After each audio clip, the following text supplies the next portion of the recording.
सरकारच्या योजना या महाराष्ट्रातील जनतेसाठी नाही, स्वतःचं पुनर्वसन करण्यासाठी आहे, असे जयंत पाटील म्हणाले. नुकताच राज्य सरकारनं शासनादेश जाहीर केला आहे.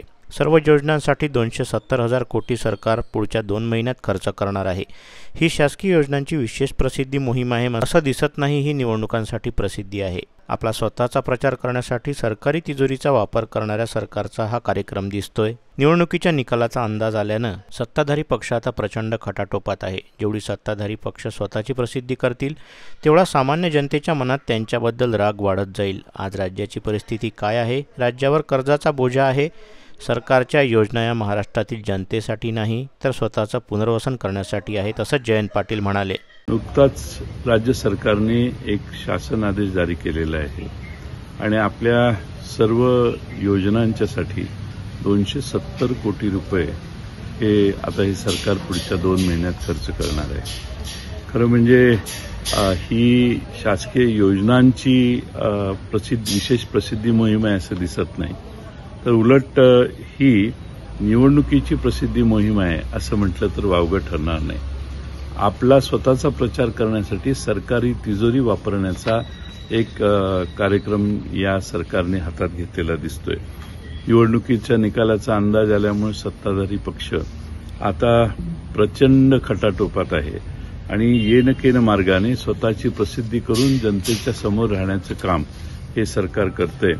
जेवढी सत्ताधारी पक्ष स्वतःची प्रसिद्धी करतील, तेवढी सामान्य जनतेच्या मनात त्यांच्याबद्दल राग वाढत जाईल असा मला विश्वास आहे. आज राज्याची परिस्थिती काय आहे? रस्त्याची एकीकडे चाळण झालेली आहे. नवे रस्ते जे बांधले यांनी त्याला भेगा गेलेल्या आहेत. एसटी महामंडळाचे बसेसची अवस्था बिकट झालेली आहे. शेतकऱ्यांना वेगवेगळ्या अडचणींना सामोरं जावं लागत आहे. पीक विम्याचे नवे प्रश्न तयार झालेले आहेत. पीएचडीचे विद्यार्थी या राज्यात आंदोलन करतायत आणि हे सगळं करत असताना राज्यावर 8 लाखापर्यंत कर्जाचा बोजा गेलाय. तरीही सरकार 270 कोटी रुपये हे फक्त आणि फक्त पुढच्या 1.5-2 महिन्यात प्रसिद्धीसाठी वापरणार आहे. याचा अर्थ वर्तमानपत्र आता उघडायची गरजच नाही. प्रत्येक पानावर यांचेच फोटो आणि यांच्याच जाहिराती. एसटीकडे बघण्याची गरज नाही, कारण सर्व एसट्यांवर आता यांच्या जाहिराती येणार आहेत. सगळ्या महाराष्ट्रात जिथं जिथं जाहिरातीचे बोर्ड आहेत, तिथं तिथं टीव्हीवर, सोशल मीडियावर प्रचंड पैसे खर्च करण्याची सरकारी तिजोरीतून भावना या सरकारची आहे.